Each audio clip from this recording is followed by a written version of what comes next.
संवेदना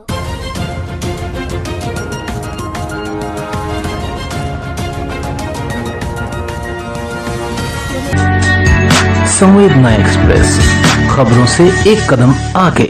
नमस्कार, संवेदना एक्सप्रेस में आप सभी का स्वागत है। आज के मुख्य समाचार। प्रदेश के समाज सेवी एवं जिम्मेदार नागरिक जीतू भाई ने प्रशासन द्वारा जारी की गई प्रेस नोट पर शंका जताई। समाचार अब विस्तार से। बीते 18 मई को मामलतदार सिलवासा की टीम ने मिट्टी और मोरम के अवैध खनन पर कार्रवाई की और इस संबंध में एक प्रेस विज्ञप्ति भी जारी की।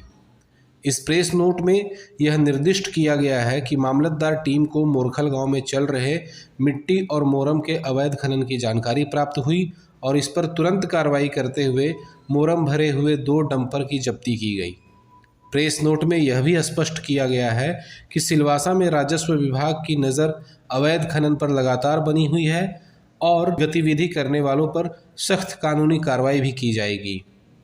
राजस्व विभाग के सिलवासा उप प्रभाग की मामलतदार कार्यालय द्वारा जारी की गई इस प्रेस नोट पर प्रदेश के समाज सेवी जीतू भाई ने शंका सहित आपत्ति जताई है और कहा है कि उत्खनन वाले स्थान पर 4 डंपर और एक हिताची की पोकलेन भी थी, जिसमें से मात्र 2 डंपर को ही मामलतदार द्वारा जब्त किया गया, जबकि इस संबंध में जीतू भाई ने पहले ही स्वयं कलेक्टर से मिलकर पूरी जानकारी दी थी।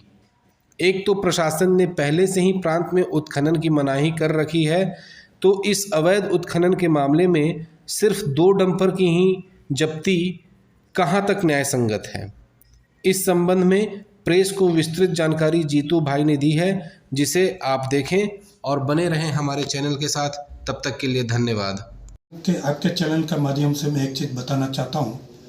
मैंने 9/5/2024 को कलेक्टर साहब को आवेदन पत्र दिया था, जिसके अंदर इधर अवैध तरीके से खनन चल रहा है उसके बारे में उनको जानकारी दी थी। फिर कल जो गाड़ी पकड़ी गई वो अवैध खनन की थी, जो मोरम निकाल रहे थे। दमनदीव एंड दादरा नगर हवेली के अंदर खनन मना है। अवैध खनन जो चल रहा है वो बड़े पैमाने में चल रहा है। जो उन्होंने कल गाड़ी पकड़ी थी, उन्होंने 2 गाड़ी दिखाई। जो मामलादार सिलवासा ने पकड़ी थी सागर जी ने, मुझे जब तक जानकारी मिली है जानकार स्रोत से, उसके अंदर टोटल 4 गाड़ी थी। उसमें से 2 गाड़ी उन्होंने छोड़ दी और एक हिटाची था। तो हिटाची को भी उन लोग ने क्यों नहीं पकड़ा? हिटाची को पुलिस स्टेशन में उनको जमा करवाना था, वो भी जमा नहीं हुआ। तो मेरा इतना कहने का मतलब है कि सागर जी ने 2 गाड़ी और हिटाची पुलिस स्टेशन में क्यों नहीं जमा करवाया, वो किन के कहने पे नहीं जमा करवाया, वो एक तपास का विषय है। क्यों यहाँ पर रॉयल्टी दी नहीं जाती है? अगर गुजरात से रॉयल्टी की गाड़ी आती है मोरम की, तो यहाँ पर वो खाली भी नहीं कर सकते। तो यहाँ की रॉयल्टी कहाँ है? रॉयल्टी तो है नहीं। तो यहाँ पर गाड़ी आई कैसे? और जो गाड़ी आई तो उसके ऊपर ऑन ड्यूटी गवर्नमेंट का जो बोर्ड लगा था वो कैसे लगा? तो उसके ऊपर भी तपास होनी चाहिए, उसके ऊपर भी जांच होनी चाहिए। तो ये सिलवासा दादरा नगर हवेली में क्या धंधा चल रहा है, कैसे चल रहा है, तो इसकी जानकारी कौन देगा? और यहाँ पर जो खनन की चोरी हो रही है, ये तो फॉरेस्ट लैंड के बाजू में हो रही है। तो फॉरेस्ट का कायदा उनको नहीं लगता है? गवर्नमेंट को भी लगना चाहिए। तो गवर्नमेंट क्यों चुप बैठी है? यहाँ की एडमिनिस्ट्रेशन भी क्यों चुप बैठी है? ये मेरा कहने का तात्पर्य ये है। मैं अभी जाके खुद फोटोग्राफ निकल के आया हूँ, मैं खुद अभी उसका वीडियोग्राफी करके आया हूँ। वो जो हिटाची था एक जन के घर पे पड़ा है, वो बिना नंबर के है। मेरे पास सब सारे फोटोग्राफ है।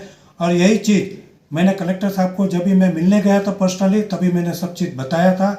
और कल ये रेड जो हुई है, ये रेड सही मानों में सही हुई है। पर जो 2 गाड़ी गई और हिटाची जो उसके अंदर पुलिस स्टेशन में जमा नहीं करवाया गया, उसके लिए एक प्रश्न है कि क्यों नहीं करवाया गया। तो इसका रोल क्या है वो सागर जी जानते हैं, मामलादार साहब है, वो अच्छी तरह से जानते हैं कि उसके अंदर जमा होना चाहिए था, तो क्यों नहीं किया गया। क्या करेंगे आप आगे आने उस पर आगे क्या कार्रवाई करोगे आप? मैं आगे जाके इसका कंटेम्प्ट प्रोसीडिंग कोर्ट के अंदर करने वाला हूँ, मेरे पिटीशन के अंदर। और दूसरी चीज़, जो इसके अंदर कसूरवार है तो मेरी ओर से मैं FIR भी कराऊंगा। जब नहीं किया था, मैंने ओवरऑल जनरल मैंने कंप्लेन की थी कि यहाँ पर ऐसा खनन चल रहा है और ये सब चीज़ यहाँ पर स्टॉप होनी चाहिए। और खनन के साथ यहाँ पर ब्लैक ट्रैप यानी कि पत्थर, वो भी यहाँ पर अवैध तरीके से खनन हो रहा है। और ये रुकना चाहिए और ये नेचर के खिलाफ है, जिसकी कोई परमिशन ही नहीं है। और ये सब हो रहा है गवर्नमेंट लैंड के अंदर, फॉरेस्ट लैंड के अंदर और वाइल्ड लाइफ सेंचुरी के बाजू में। जीतू भाई, एक समय था यहाँ के लोग भी व्यापार करते थे, यहाँ पे भी रॉयल्टी मिलती थी, कुछ कारणवश बंद हो गया है, तो उसके लिए आप कुछ आने वाले दिनों में कोई आवाज़ उठाओगे? देखो, यहाँ पर जो चीज़ चल रही थी पहले, जो बंद हुई, तो बंद किसके कारण हुई? एडमिनिस्ट्रेशन के कारण बंद हुई, क्योंकि एडमिनिस्ट्रेशन चाहती थी कि यहाँ पर अनाप शनाप धंधा हुए और अनाप शनाप काम हुए। और आज तक किसी ने, कोई पण कलेक्टर या कोई पण एडमिनिस्ट्रेटर ने माइनिंग का कोई भी नोटिफिकेशन बाहर नहीं निकाला। जो नोटिफिकेशन उन्होंने बाहर निकाला था, वो भी उन लोग ने अपने आप से खारिज करके दूसरा नोटिफिकेशन निकाला, जिसके अंदर उन लोग ने कोई पण माइनिंग के अंदर कोई भी इलीगल माइनिंग होता है तो उसके अंदर पेनल्टी की प्रावधान थी। वो कहाँ है आज की तारीख में? तो सही ढंग से माइनिंग का जो नोटिफिकेशन निकलना था वो आज की तारीख में उन लोग ने निकाला नहीं है। तो यहाँ पर अवैध ढंग से खनन कैसे चल रहा है? पुलिस स्टेशन में जाके आया हूँ, साइली पुलिस स्टेशन में, उसमें एक गाड़ी सिलवासा पासिंग की और एक गुजरात पासिंग की है। जो 2 गाड़ी छोड़ी वो कहाँ की थी, वो कैसे छोड़ी, उसका कारण क्या है? वो मेरे से जास्ती अच्छा है मामलादार साहब खुद बतावे कि उसका छोड़ने का कारण क्या था। उनके ऊपर कोई प्रेशर था, किसी ने उनको ऑर्डर दिया था कि गाड़ी छोड़ने का। और जो हिटाची थी, बिना हिटाची से इतना बड़ा खनन नहीं होता है, तो हिटाची को भी उन्होंने क्यों पुलिस स्टेशन में जमा नहीं करवाया?